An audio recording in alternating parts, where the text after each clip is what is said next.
اعوذ باللہ السمیع العلیم من الشیطان اللعین الرجیم بسم اللہ الرحمن الرحیم الحمد للہ رب العالمین الصلاۃ والسلام علی سید الانبیاء والمرسلین ابی القاسم مصطفیٰ محمد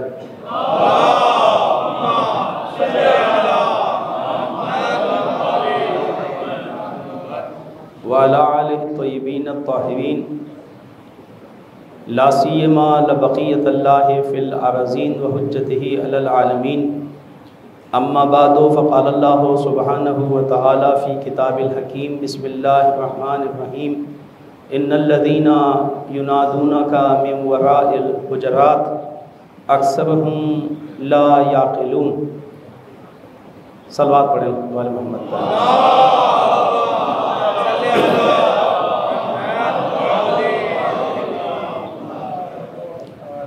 ہماری گفتگو سورہ حجرات کی تفسیر کے سلسلے میں تھی اور آج ہمارا یہ 8واں درس ہے۔ سورہ حجرات معاشروں میں پائے جانے والی جو بیماریاں ہیں، جو مسائل ہیں، جو مشکلات ہیں،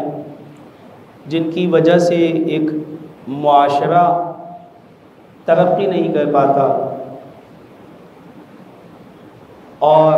پیش رفت نہیں کر پاتا، لہٰذا ان کی طرف اشارہ کر رہی ہے اور پھر ان کے حل کو بیان کر رہی ہے۔ ان میں سے جیسا کہ ہم نے عرض کیا کہ رہبران الہی اور ہادیان برحق سے رابطہ، کس طرح کا رابطہ ان کے ساتھ ہونا چاہیے، کس طرح سے ان سے بات کرنی چاہیے، کس طرح سے انہیں آواز دینی چاہیے اور کس طرح ان کی سیرت پہ اور ان کے کردار کے مطابق عمل کرنا چاہیے، ان تمام چیزوں کے پیامات کو یہ سورہ لے کے نازل ہوئی۔ اگر ہم دقت کریں اور توجہ کریں تو ہمارے بہت سارے جو مسائل ہیں وہ اس وجہ سے ہیں کہ ہم اندھی تقلید کرتے ہیں اور خود تعقل نہیں کرتے، ہم خود سوچتے نہیں ہیں کسی چیز کے بارے میں کہ آیا یہ غلط ہے یا صحیح۔ حالانکہ فطرت ہمیں اور ہماری عقل ہمیں ہمیشہ صحیح چیزوں کی طرف دعوت دیتی ہے، اور یہ معاشرے کی ایک بیماری ہے ہمیشہ سے کہ ایک آدمی کو ہم نے کام کرتے ہوئے دیکھا، اس پہ ہم غور نہیں کرتے کہ یہ صحیح ہے یا غلط، ہم اس کے پیچھے چلنا شروع کر دیتے ہیں اور پھر یہ چیز معاشرے میں آہستہ آہستہ آہستہ آہستہ رائج ہو جاتی ہے اور پھر اس غلط کام کا جو عیب ہے وہ ختم ہو جاتا ہے لوگوں کی نگاہوں میں۔ لیکن اس کا مطلب یہ نہیں ہوتا کہ اس غلط کام کے اثرات معاشرے سے دور ہو جائیں، اثرات اپنی جگہ پہ باقی رہتے ہیں۔ ایسا نہیں ہوتا کہ آپ کوئی غلط طریقے پہ چلیں، راستے پہ چلیں، آپ ایک غلط راستے پہ جا رہے ہوں اور سارے اسی راستے پہ جا رہے تھے تو سب کے چلنے سے وہ راستہ صحیح نہیں ہو جاتا اور آپ ہدف پہ نہیں پہنچتے۔ یہ نہیں ہوتا کیونکہ یہ بھی جا رہے ہیں وہ بھی جا رہے ہیں، 100 آدمی اس طرف ہے اور ایک آدمی اس طرف ہے، تو غلط راستے کا انتخاب چاہے 100 کریں یا 1,00,000 کریں، اس سے فرق نہیں پڑتا، نتیجہ سب کا ایک ہی ہوگا اور وہ یہ ہے کہ وہ ہدف پہ نہیں پہنچ پائیں گے۔ اور اس غلط راستے کا نتیجہ یہی ہے کہ آپ راستہ گم کر چکے ہیں اور آپ اپنے ہدف سے دور ہوتے چلے جائیں گے۔ اس سے کوئی فرق نہیں پڑتا کہ چلنے والے کتنے لوگ ہیں۔ تو ہمیں کبھی بھی اکثریت کو دیکھ کر اپنا راستہ چینج نہیں کرنا چاہیے، اور وہ والا راستہ نہیں اپنانا چاہیے کہ جو اکثریت اپناتی ہے، بلکہ ہمیں فکر کرنی چاہیے، ہمیں تعقل کرنا چاہیے، اور ہمیں سوچ بچار کرنی چاہیے۔ آپ قرآن کی گفتگو دیکھیں، قرآن نے کہا اکثرہم لا یعقلون، اکثر لوگ جو ہیں، اکثریت وہ کیا ہیں؟ عقل نہیں رکھتے، بغیر سوچے سمجھے جو ہے وہ قدم اٹھاتے ہیں، اور پھر معاشرے سے اس کی برائی ختم ہو جاتی ہے۔ جیسے آپ بھی خود بہت ساری چیزوں کو دیکھتے ہیں، بے حجابی معاشرے میں ہلکے رائج ہونا شروع ہو جاتی ہے، اور پھر ایک اس وقت پہ پہنچ جاتی ہے کہ جو حجاب کرتا ہے لوگ اسے عجیب نگاہ سے دیکھتے ہیں، حالانکہ جو اسلام کی نظر ہے وہ حجاب کے بارے میں ہے، اور جو چیز تحفظ کرتی ہے خواتین کا وہ حجاب ہے۔ لیکن معاشرے میں اگر بے حجابی رائج ہو جائے تو اس کا عیب بھی اٹھ جاتا ہے، پھر کوئی کسی کو کہتا بھی نہیں ہے کہ آپ حجاب کریں، کوئی کسی خاتون کو ٹوکتا بھی نہیں ہے، اور خواتین بھی بعض دفعہ متوجہ بھی نہیں ہوتی کہ وہ ایک غلط کام کر رہی ہیں، وہ ایک حرام کام میں مبتلا ہیں۔ ایک بات ہم نے سن لی، اور ایک حکم بھی ہے اسلام کا، وہ یہ ہے کہ آپ جاب کی اجازت خواتین کو دی ہے، باہر جانے کی اجازت خواتین کو دی ہے، ہم نے صرف یہ پڑھا ہے، ہم نے صرف یہ حکم پڑھا ہے، لیکن کن شرائط کے تحت دی ہے ہم اس پہ توجہ نہیں کرتے۔ وہ جو جن شرائط کے تحت دی ہے وہ یہ ہے کہ آپ اسلامی قوانین کی مخالفت نہ ہوتی ہو، اگر اسلامی قوانین کی مخالفت ہوتی ہے پھر آپ یہ کام نہیں کر سکتی۔ مثلا آپ کا شوہر اجازت نہیں دیتا آپ کو، پھر آپ کو اجازت نہیں ہے کہ آپ باہر جا کے جاب کریں۔ مثلا آپ اپنے حجاب اسلامی کی رعایت نہیں کر پاتی، پھر آپ کو اجازت نہیں ہے اس طرح سے کہ آپ جو ہیں وہ باہر جائیں اور جا کے جاب کریں۔ سب کر رہے ہیں، خوب سب کیا کریں۔ سب کے کرنے سے بیماری ایسا نہیں ہوتا کہ ختم ہو جاتی ہے یا اس کا اثر ختم ہو جاتا ہے، ایسا نہیں ہوتا، وہ بلکہ معاشرے کو ڈیمیج کرتی رہتی ہے، اور پھر معاشرہ جو ہے وہ ترقی نہیں کر پاتا۔ ہم بہت ساری ایسی ہی بیماریوں میں مبتلا رہتے ہیں ہمیشہ، کہ معاشرے میں پائی جانے والی جو بیماریاں ہوتی ہیں وہ سب کیونکہ انجام دیتے ہیں،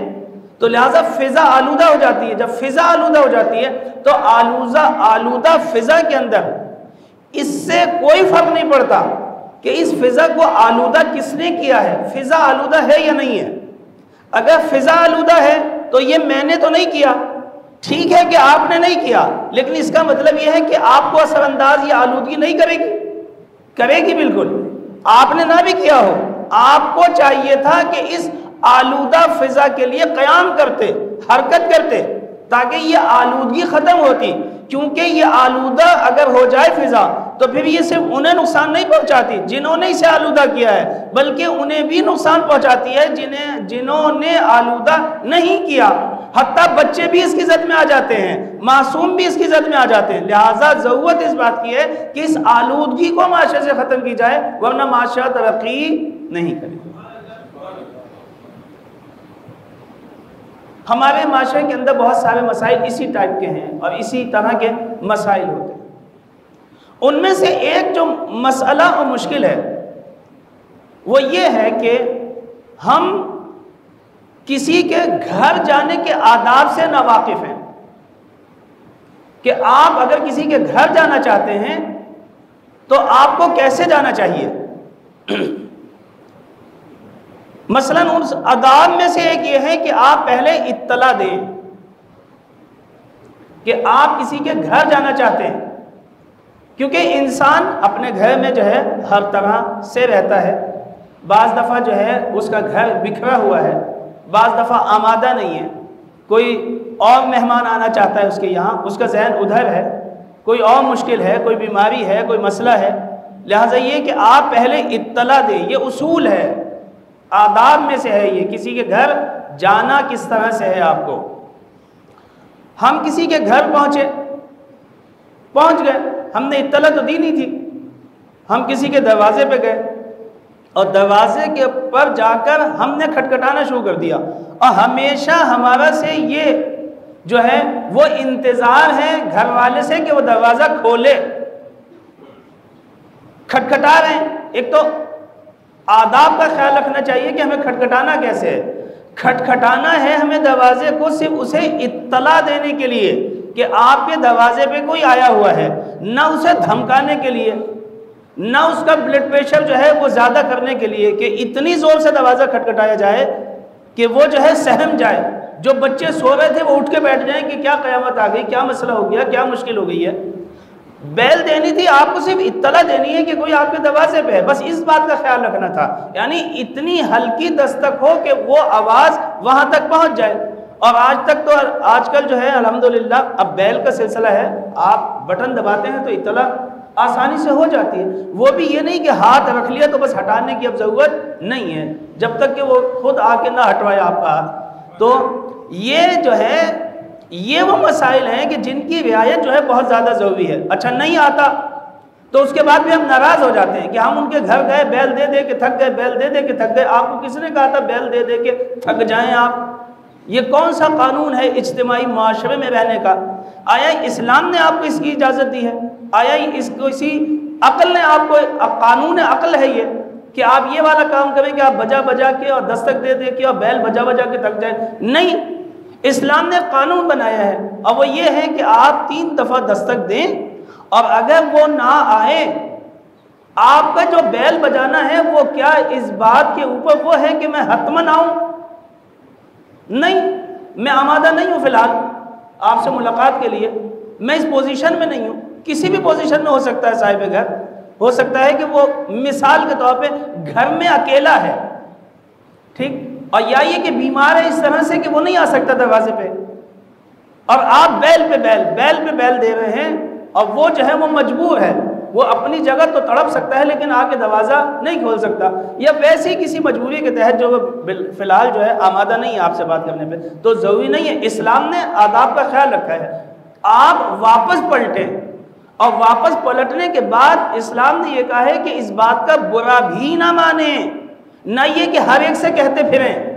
کہ جب بھی دروازے پہ جاتے ہیں وہ آتے نہیں ہیں اور یہ ہے وہ ہے. یہ سب اسلامی معاشروں کو ارتقاء کی طرف نہیں لے جاتے. یہ ترقی یافتہ معاشرہ نہیں ہوتا ایسا کہ جس معاشرے کے اندر یہ ساری برائیاں پائی جائیں. ہمارے یہاں یہ بہت ساری چیزیں جو ہے رائج ہو جاتی ہیں. اسی طرح سے مثال کے طور پہ بچے کو میرے لینے آئی ہے، یہ گاڑی میرے بچے کو لینے آئی ہے، اس میں آپ کا کیا قصور ہے کہ جو اتنی زور سے ہارن بجا رہے ہیں کہ وہ سارے محلہ جو ہے وہ تنگ ہے صبح میں. یعنی بلڈ پریشر کے لوگ ہیں، ڈپریشن کے مریض لوگ ہیں، وہاں اور دوسری بیماریاں، سکون چاہتے ہیں. آبادی یعنی سکون، مسکونی اسی وجہ سے کہتے ہیں اس کو. مسکونی یعنی جہاں پہ مجھے سکون ملے، اور جس کا سکون ہی آپ نے برباد کر دیا ہارن بجا بجا کے. صبح سے جو آپ نے ہارن بجانا شروع کیے ہیں، جب تک مجھے بے چین نہ کر دیا آپ گئے نہیں. کیوں؟ اس لیے کہ آپ کو 2 بچے اٹھانے تھے میری گلی سے، آپ کو میرے محلے والے کو دودھ دینا تھا، اتنی زور زور سے ہارن، تو مجھے دودھ دینا تھا آپ کو. دودھ والے جو گلی میں آتے ہیں،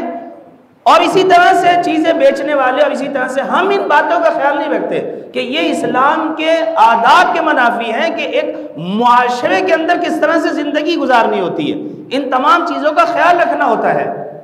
آپ اپنا وہ کر رہے ہیں، مسکونی کہتے ہی اسی وجہ سے اس کو، یعنی محل سکون ہے. ہاں آپ ٹریفک روڈ پہ ہیں، آپ لازم بات ہے وہاں پہ آپ ہارن دیجئے تاکہ ٹریفک جو ہے وہ آگے پیچھے ہو سکے اور آپ کو راستہ مل سکے. وہ بھی ایک حد ہے اس کی بھی، ہر چیز کے اپنے اپنے آداب آپ کو بیان کیے گئے ہیں. یعنی ہمیں ان تمام چیزوں کا خیال رکھنا ہے. اس کا مطلب یہ نہیں ہوتا کہ کیونکہ اب ہم نے دودھ بیچنا ہے یا اب ہم نے دودھ لینا ہے اب کوئی مسئلہ نہیں ہے، کیونکہ ہمارے بچے کو جو ہے وہ گاڑی والے نے اٹھانا ہے تو اب کوئی مسئلہ نہیں ہے. نہیں، آپ اپنے گاڑی والے سے بات کریں، آپ اپنے بچے کو آمادہ رکھیں کہ جب وہ آئے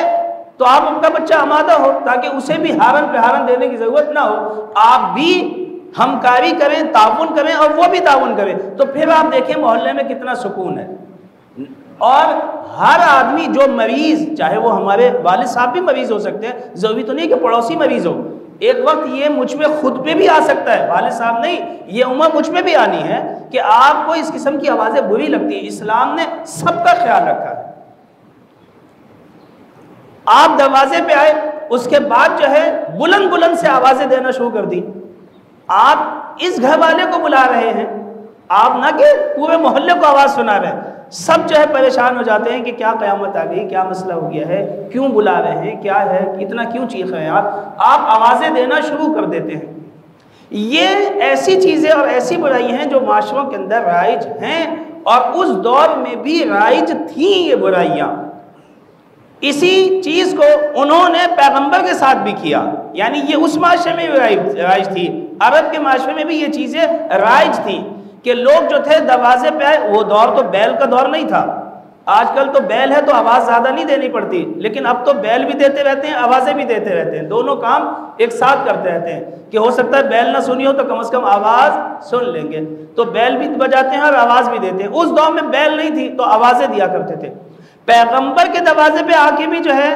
وہ زور زور سے آوازیں دیتے تھے۔ آج بھی وہ جگہ موجود ہے جہاں یہ سورہ حجرات کی یہ آیت جس کی ابھی میں نے تلاوت کی ہے کہ ان الذین ینادونک من وراء الحجرات اکثرهم لا یعقلون۔ قرآن نے ایسے لوگوں کو کہا ہے کہ ان کے پاس عقل نہیں ہے، یہ عقل کے منافی حرکت کر رہے ہیں کہ اتنی زور زور سے آوازیں دے رہے ہیں۔ پیغمبر کے دروازے پہ آئے اور آوازیں دینا شروع کر دی، یا محمد اخرج الینا، یا محمد اخرج الینا۔ قرآن نے ان کو فوری طور پہ روک دیا۔ آج بھی وہ جگہ جو ہے آپ جائیں گے پیغمبر کی زری کے پاس تو وہ حجرہ، وہ جگہ جو ہے موجود ہے جہاں پہ یہ آیت آئی تھی۔ اس دوران جو ہے یہ جو سورہ حجرات کہی گئی ہے اسی آیت کی وجہ سے ہے، یہ اس کا نام سورہ حجرات۔ حجرات جو ہے وہ حجرے کی جمع ہے، حجرہ یعنی کمرہ، کیونکہ پیغمبر اسلام صلی اللہ علیہ وآلہ وسلم کی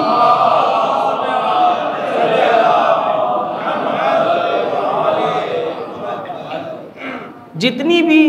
بیویاں تھیں ان کے لیے الگ الگ حجرے بنے ہوئے تھے، ان کے لیے الگ الگ کمرے بنے ہوئے تھے۔ اب تو وہاں پہ وہ کمرے وغیرہ سب نہیں ہیں۔ وہ عبد الملک کے دور کے اندر جو ہے وہ بادشاہ وقت کے دور میں جو تھے ولید بن عبد الملک جو تھا اس کے دور میں ان کو مسجد میں شامل کر دیا تھا، تو لہٰذا اب وہاں پہ اس قسم کے یہ کمرے نہیں ہیں۔ حضرت زہرا کا جو گھر ہے، حضرت زہرا کا جو کمرہ ہے وہ وہاں پہ موجود ہے، اور جو پیغمبر کی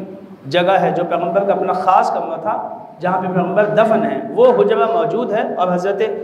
علی علیہ السلام حضرت زہرا کا گھر جو ہے وہاں پہ موجود ہے۔ باقی سارے کمرے جو ہے وہاں سے ہٹا دیے گئے ہیں۔ تو یہاں پہ لوگ آتے تھے اور پیغمبر کو آواز دیتے تھے۔ اس کے بعد جو ہے یہ آیت جو ہے ان کی مذمت میں نازل ہوئی ہے، یعنی اگر کوئی غلط کام کرے، قرآن نے فوراً کہا اکثرهم لا یعقلون، یہ شعور نہیں رکھتے، عقل نہیں رکھتے، اس قسم کے کام کرتے ہیں۔ تو توبیخ اور تنبیہ کرنا ایسے لوگوں کو ضروری ہے تاکہ آئندہ جو ہے رکے یہ، ایسا نہ ہو کہ یہ کیا بن جائے، رواج پیدا کر لے۔ یہ جب رواج کوئی چیز پیدا کر لیتی ہے تو پھر جو ہے کیا ہوتا ہے، پھر وہ اس کی برائی ختم ہو جاتی ہے۔ پھر اگر ہم اسے ختم کرنا چاہیں تو پھر ہمیں ہر ایک سے لڑنا پڑتا ہے، اب صرف ایک آدمی سے لڑنا پڑتا ہے۔ اگر ہم ابتدا میں کسی چیز کو روک دیں تو ہمیں ایک آدمی سے لڑنا پڑتا ہے، اور اگر رواج پیدا کر لے تو پھر ہمیں سارے آدمیوں سے لڑنا پڑتا ہے، کیونکہ اب سب وہی کام انجام دیتے ہیں اور کوئی بھی نہیں چاہتا کہ یہ کام ختم ہو جائے۔ لہٰذا یہ ہے کہ کسی بھی برائی کو جو لوگ انجام دینا فوری طور پہ اس کو پہلے قدم پہ روک دینا چاہیے، یہ آیت کا پیغام ہے، اور ان کی توبیخ کرنا چاہیے، اور آیت نے بھی یہی بات کی۔ لیکن توجہ کریں، اس توبیخ میں اور اس تنبیہ میں بھی ادب کا خیال رکھا گیا۔ توجہ کریں، کیا کہا، اکثرهم لا یعقلون، یہ جو اکثر ہیں انہیں عقل نہیں ہے، اکثر جو ہے وہ سوچتے نہیں ہیں۔ یعنی کیا، یعنی یہ کہ اگر ایک آدمی بھی ادب کا خیال رکھتا ہے تو قرآن نے یہ نہیں کہا کہ یہ سارے کے سارے ایسے ہی ہیں، سارے کے سارے ایسے نہیں ہیں، بلکہ اس میں ان لوگوں کو جدا کر دیا ہے کہ جو ادب کا خیال رکھتے ہیں اور پیغمبر کو آوازیں نہیں دیتے، بلکہ اس وقت تک انتظار کرتے رہتے ہیں جب تک کہ پیغمبر خود نہ آ جائیں۔ توجہ کہ ان کو جو ہے ان سے جدا کیا گیا ہے۔ لہٰذا یہ کہ ہمیں بھی آیت کی روش کو اپنانا چاہیے کہ جب ہم کسی کے بارے میں بات کریں، جب ہم کوئی کریں تو اگر مثال کے طور پہ ایک علاقے والے کے بارے میں بات کرنا چاہیں تو ہم یہ نہ کہیں کہ اس محلے کے سارے لوگ ایسے ہیں،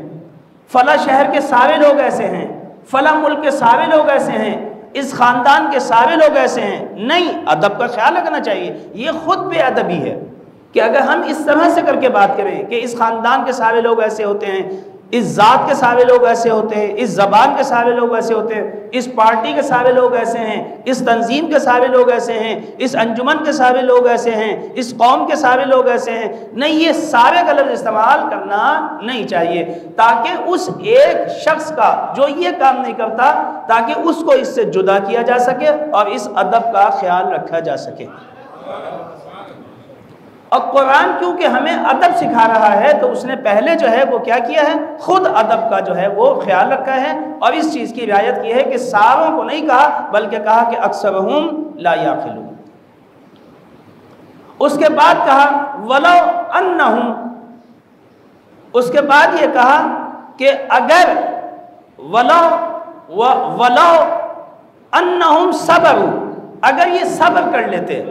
حتی تخرج الیہم، یہاں تک کہ اے پیغمبر آپ خود آ جاتے، لکانا خیر لہم، تو یہ خود ان کے لیے بہتر تھی۔ یعنی جو رہبران ہیں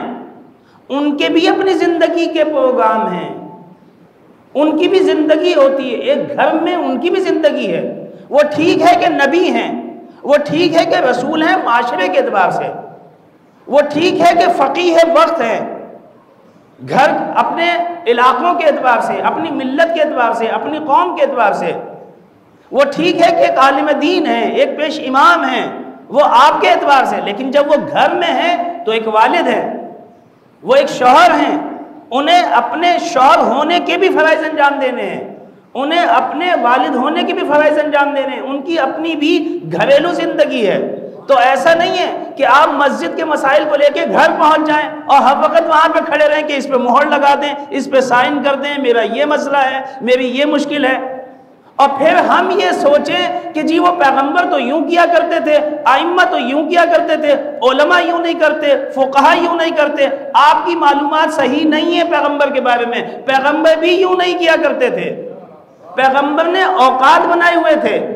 اور خدا نے روکا ہے اس کو، یہ سنت الہی بھی نہیں ہے، یعنی اللہ بھی اس کی اجازت نہیں دیتا کہ آپ ہر وقت جو ان کے دروازے پہ کھڑے رہیں اور ان کی زندگی کو ختم کر دیں، نہ ان کے لیے آرام ہے۔ اگر یہ سوئیں گے نہیں تو یہ کام کیسے کریں گے، معاشرتی کام کیسے کریں گے، دوسرے کام کیسے کریں گے، اگر انہیں آرام نہیں ہے۔ ایک ان کے پاس آرام کا ٹائم تھا، وہی ہم نے جو ہے مہر لگوانے میں،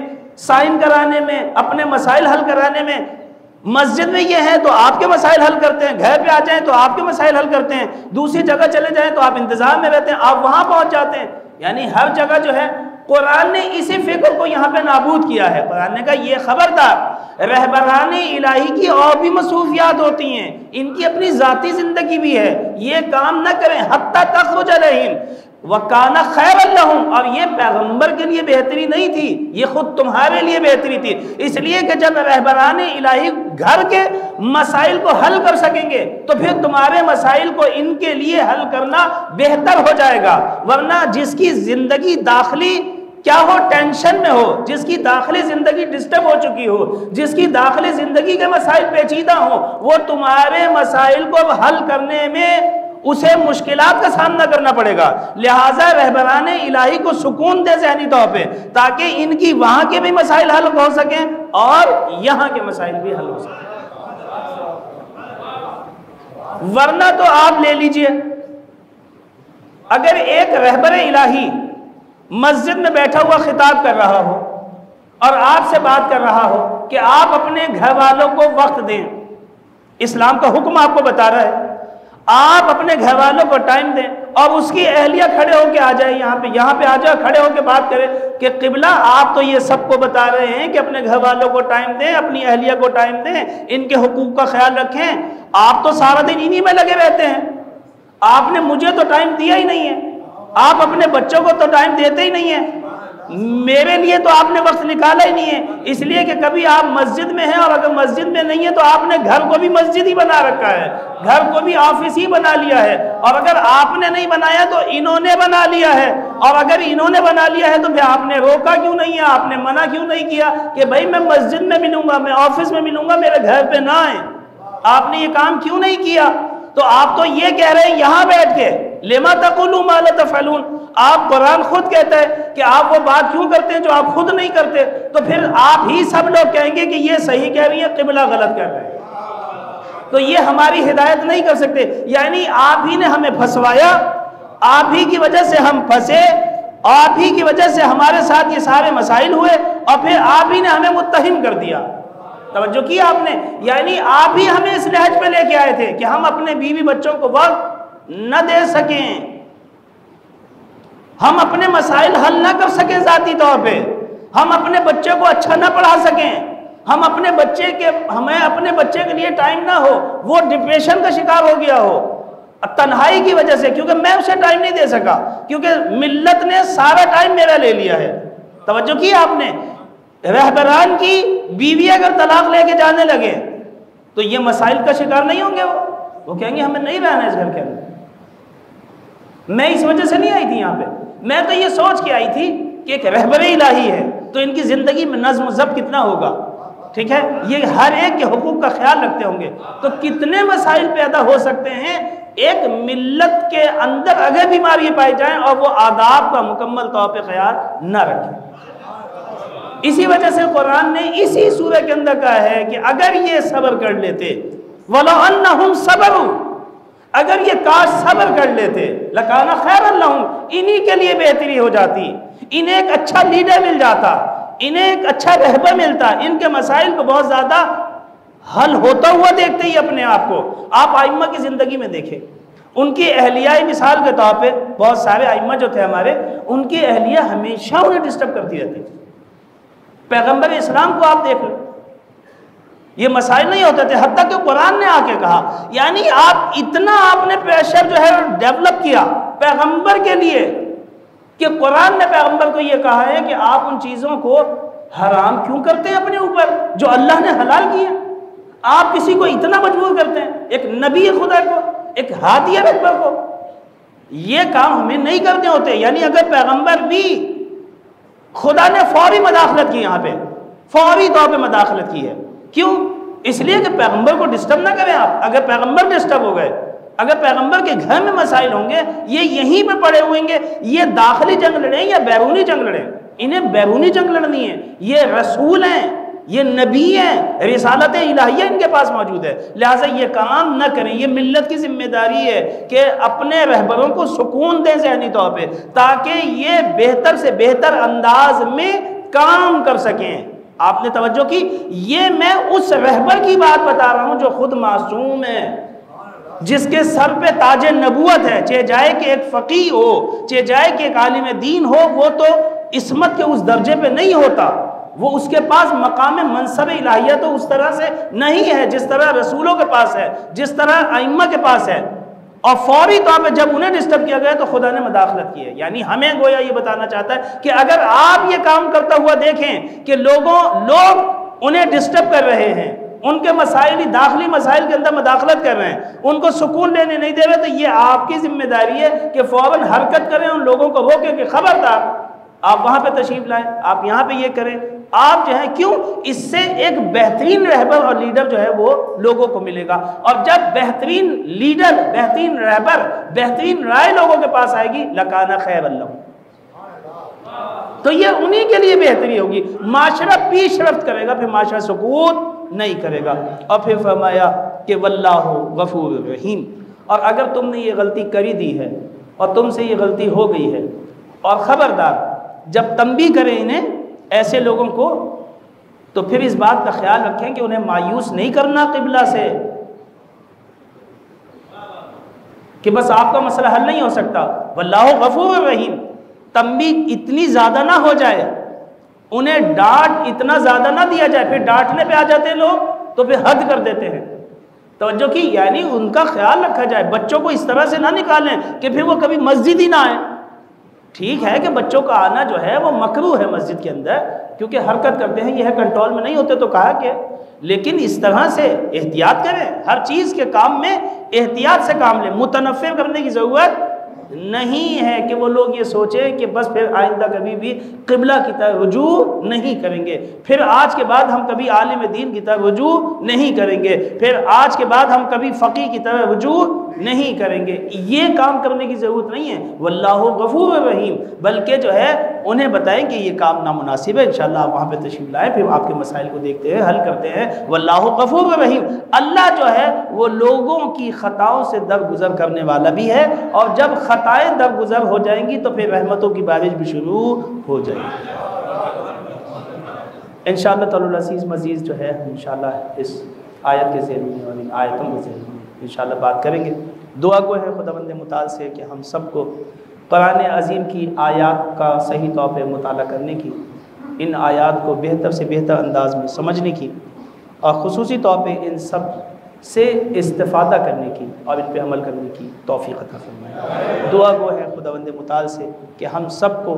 قرآن کے ساتھ محشور فرما۔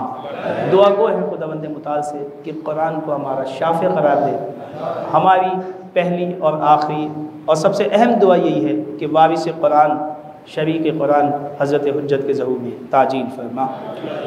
ربنا تقبل منا انک انت السمیع العلیم، اللہم صلی علی محمد وعلی محمد وعجل فرجہ۔